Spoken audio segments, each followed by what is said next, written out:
ដូចជាក្រុងទទេមែនប្រកាសបញ្ជាតបក្រោយខ្លាចជាតបមុខដកតម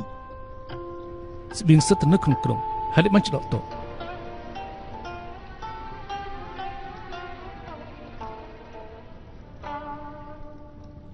ជូគឺលៀងបង្កប់បន្ទាក់នៅក្នុងក្រុងហ៎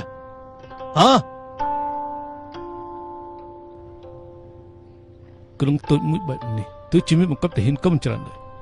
សំណុកចេញបញ្ជាឲ្យខ្ញុំលើកតបវាយចូលក្រុងទាហានបង្កប់នៅក្នុងក្រុងមិនច្រើនទេចុះលើភ្នំដែលនៅខាងក្រៅក្រុងជូគឺលៀងគឺជាមនុស្សដ៏ម៉ត់ចត់មិនអាចបន្ថយនឹងគ្រោះថ្នាក់ទេដកថយទៅកាលណាដកហើយទាហានបង្កប់នៅលើភ្នំនឹងសម្រុកចេញមកហើយឆាប់ដកទៅដកតប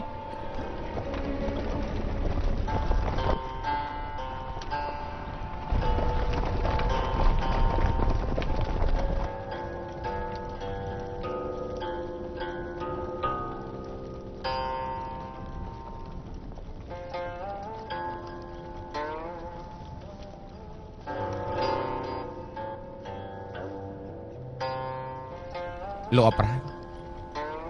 ស៊ឺម៉ាអ៊ីដកតបទៅវិញហើយ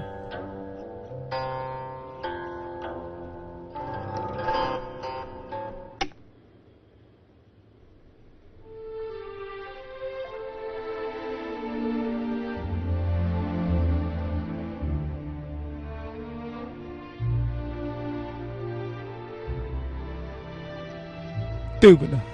ជួយខ្ញុំ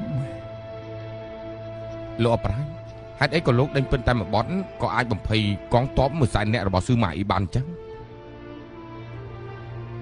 គេដឹងថាខ្ញុំជាមនុស្សម៉ត់ចត់មិនដែលធ្វើការប្រថុយឃើញទ្វារក្រុងបើកចំហខ្ញុំអង្គុយដេញពិនគេក៏ជឿថាក្នុងក្រុងប្រកាសជាមានបង្កប់ទេវតាអើយឲ្យតែលោកដេញខុសចង្វាក់តែបន្តិច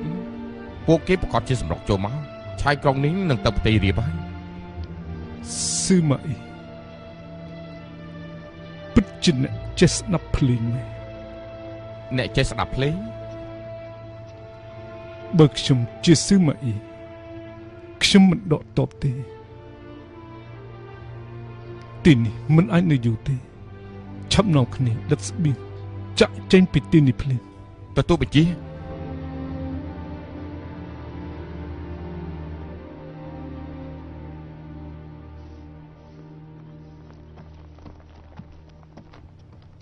សម្លេងកាលុំតបធំ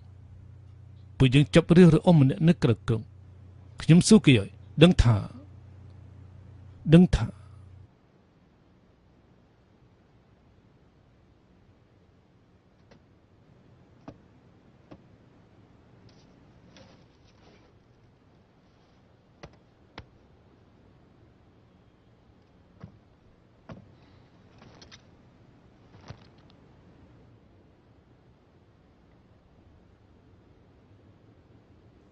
តើដឹងអីខ្លះទេ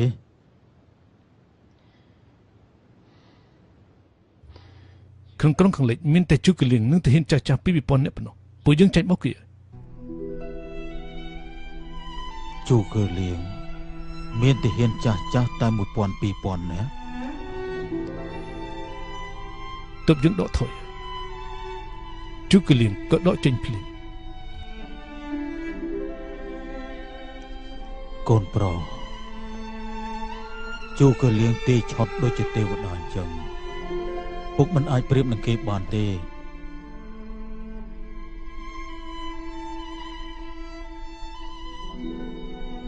ពុកកុំពិបាកចិត្តអីនេះគឺជាព្រំលិខិតអ្វីដែលពុកពិបាកចិត្តគឺព្រំលិខិតហេតុអីក៏ទេវតាមិនជួយខាងពុកអញ្ចឹង